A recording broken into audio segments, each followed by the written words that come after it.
Welcome back, YouTube. So this is an update on the price action, and it appears that what we've been speculating over the last few days is true about this battle for 10 cent and what this means. We kind of got some confirmation last night when we saw the spike in shorts, but now now that that candle has closed, I'm going to just kind of show you what exactly it looks like. And I have not seen an candle price action like this in the entire bull run where the wick superseded the actual candle by this much. Normally, candles that have this size of a wick it's a huge candle. It's a major price action here. It's a major run up. I'm not talking about a few pennies. Typically, this is something like we have a wick this size. This is like when the news came out that the Twitter deal went through with Elon or something like that. But this wick is absolutely crazy. I'm going to show you guys what it looks like here. This is the wick here. Let's see if I can zoom in a little bit just to kind of give you a better idea. But this wick is absolutely crazy. And it literally, I remember we were talking earlier saying, hey, this is, if we need to kind of build up some support around here, but ultimately the goal will be to close in this zone. We'll see where it closes at. And they made sure that it absolutely did not close in the zone. It closed right on the cusp.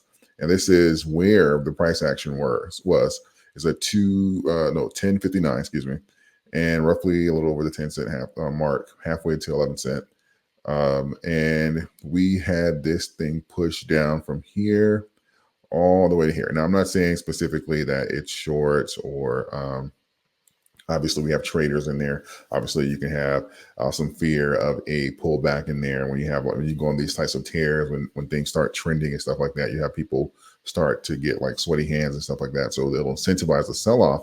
But this is what I was talking about when it comes down to the psychology of it is now you will have these people who was sparse with capital in there. This is kind of what's doing its job. And when you say, I'm going to short Doge at around 10 cent, and then you have this major pushback, and now you start to be able to build fear up and say, okay, well, what if it corrects even further? And it stops a lot of that capital, that momentum. It doesn't stop it, it slows it down. And you're able to kind of it kind of gives you room to manipulate the price, right? So when you're looking at this, you're saying, okay, well, where's this candle going to close at? Are we going to need to go down and grab some liquidity, or is this just, were they just successful on this day as far as we're getting it down, and where this next candle going to close? And remember, if you watched my last video, I was talking about the importance of it is perfectly fine. And in my preference, I would prefer it to actually build up some pretty much like a level here, like a level of support, and have some tries and tests here before ascending into this zone for this exact reason, right? When you have these huge candles, let's say this wasn't a wick and it was the actual candle, right? Let's say we did close at 10.5 cent. This puts us in jeopardy of, if we're having a failure here, there's not that much room to actually play with before, we have that slide to hell, and it can literally knock us out of the zone. So when you see stuff like this, so if you're getting the notifications, I know Coinbase and Robinhood and stuff like that, they're sending out notifications, Doge is down 10% or something like that on the day. Keep that in mind that you are playing zone to zone, right? Unless you are day trading and stuff like that, if you're waiting on big movements, or if you're trying to time entries and stuff like that, you are playing zone to zone, and you are looking to build strength in those zones so that you're not, being slung all over the place and stuff like that. So, and great thing is to kind of point out, let's take a look at Bitcoin before I transition to that topic, but you'll see some of the candles here, because you'll see like even the candle that closed with Bitcoin was pretty much stagnant for the day. So not a lot of new capital went in there. They were able to push Doge down. It's still a green candle. So don't get that. Bitcoin actually has a red candle on the day here.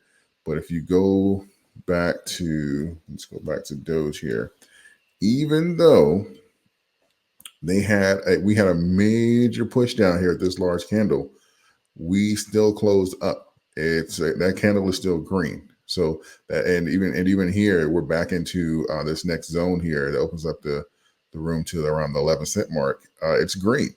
So despite that major pushback, it's we still close green. And this is to kind of give you a better idea of this candle here. This is the candle I'm referring to, and you can see here this is kind of a yo-yo effect. We kind of reached up here into this zone. We came down, but we ended up closing a little higher. Same thing here, but this wick is just huge. But um, ultimately, just kind of know that today kind of was I won't say stagnant, but not as much capital went into the market today. And I believe that we are seeing some efforts here to try and get things under control, because the way things are going now, this is putting us in position for Bitcoin to possibly close the year out at over 50,000. At this rate here, this is looking like Doge is going to close the year out possibly 15 cent, 20 cent, if they are not pumping some type of FUD or trying to get some action here to kind of slow this down. And and I'll say this here, having Bitcoin at 50,000 plus prior to halving is good. That's going to be a problem for their plan as far as to control and slow down the momentum. And what plans, you may ask? Well, we have the CEO of JP Morgan today actually making a case saying that Bitcoin is pretty much for criminals and drug traffickers and stuff like that. I'm going to switch over to Twitter and let you guys hear it for yourself, because this is the kind of things that when I say it's not just shorts that try and get prices down, these companies, they own a lot of the articles you read, like Citadel owns, I think, Market Watch. They're heavily invested into the information and the news that you actually get. So when you are getting news and stuff like that, or you're watching articles and stuff like that on Twitter, you have to say, okay, where's this coming from? What's the narrative here? And then kind of compare that to what the charts are telling you and making sure that it's telling the same story, because everything's trying to push something. The only thing that's not biased is the chart, right? So when you are reading articles that's written by such and such, and it comes from this company, and the CEO of a bank is saying something like that, everyone has their some skin in the game here. So to kind of keep that in mind when you're looking at the narrative. So I'm going to switch over to Twitter, and we're going to take a look at this, and hopefully you can hear it. If not, I will read it.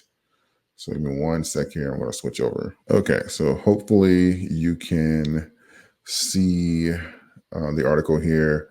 I'm going to try and play it, and it's roughly 29 seconds. If you can't, I'm going to read it afterwards. If not, you can just read ahead. So hopefully you guys can hear this. Let's get the volume up. The only true use case for it is criminals, drug traffickers, anti-money laundering, tax avoidance. And that is a use case because it is somewhat anonymous, not fully, and because you can move money instantaneously, and because it doesn't go through, as you mentioned, all these systems have built up over many years, know your customers, sanctions, OFAC. They can get bypass all of that. If I was the government, I'd close it down. Okay. I've always.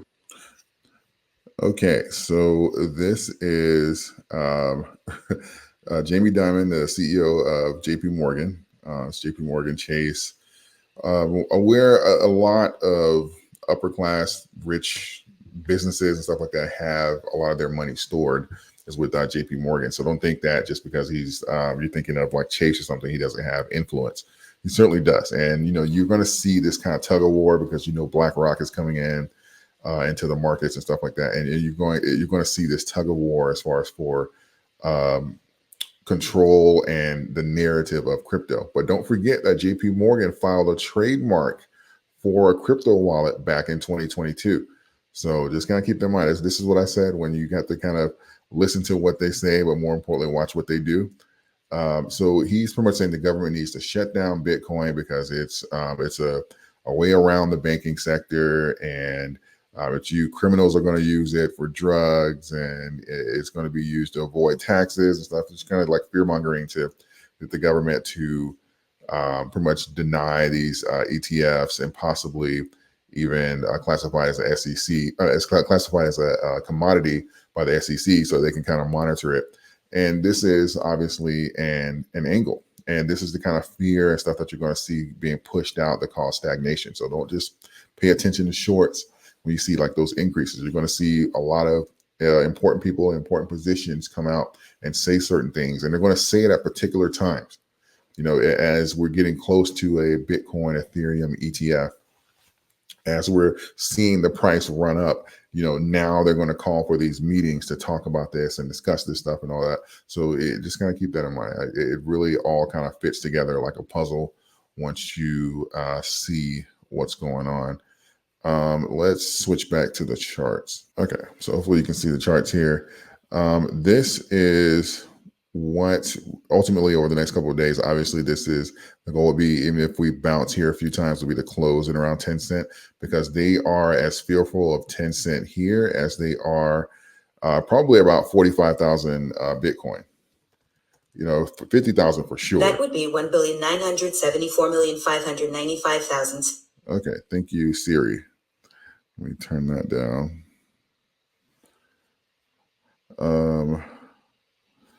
Let's see. Sorry about that. But yeah, so they're probably just as afraid of $45,000 Bitcoin as they are the 10 cent range for Doge. They have these markers where, okay, well, it needs to stay in this parameter, whether that's for acquisition purposes or just for kind of getting things under control with a little bit of FOMO and having the prices where they need. Because make no mistake, even with the ETFs and stuff like that, this is a form of control, but we'll get into that in a different video. So ultimately, we're going to see as far as for how the capital allocation kind of plays out. But that if Bitcoin has a stagnant or a retractive day, you're going to see that liquidity kind of seize up overall in the market, unless there's like some major individual catalyst. So again, nothing significant to be worried about. It's not like Bitcoin had a big sell-off or something like that, or Doge still managed to have a green day. Let's check Ethereum. Ethereum was closed down as well. It pretty much wiped out the gains from the previous day, but right now it's in the green. But Ethereum had a down day. It had a good run up the day before that, but it pretty much like eliminated those gains here. So yeah, it's not the end of the world. Just kind of keep that in mind. You see, you have your targets. You look at the zones. Make sure that you are aware of the price movement, but nothing goes straight up. It's not going to be that's going to be a pretty ascend, right? So, and you don't want that. I know it's fun to just look at something go consistently up, but unless you're actually day trading it, that's not what you want, right? So and technically speaking, Doge we've only had two on the daily. We've only had two down days, probably out like the last week or 2 weeks. Yeah, literally like 2 weeks, Doge just closed up every day, even if it's very minimal, like even if it's like a tenth of a penny, it's closed up every day except for 2 days. So this is we're really in great shape here. But it's going to have to kind of keep in mind about this zone here and see where these retests are at and see where there's strength to push back, if it's going to be more FUD or if it's going to be more short action and stuff like that taken against the coin. You'll see these kind of things kind of play out. You'll see some attacks on Bitcoin and shorts increase and stuff like that. It's really just part of the game at this point.